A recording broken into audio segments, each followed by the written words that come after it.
کوشش کرنی ہے کہ تنہائی میں بیٹھ کر اپنے رب سے اپنا حال سنائے، مالک زندگی کافی گزر چکی،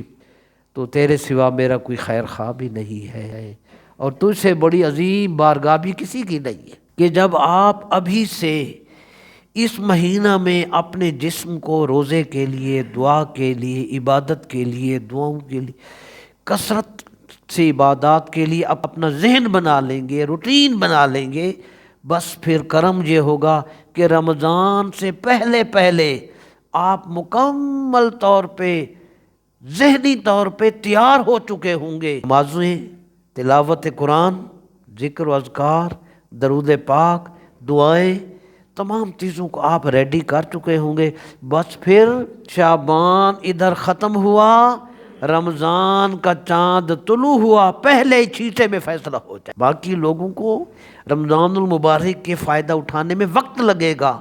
آپ پہلے سے شفاف ہوں گے، بس چاند طلوع ہوا، پہلے ہی رات میں رحمت کا ایسا چھینٹا پڑے گا کہ دل صاف۔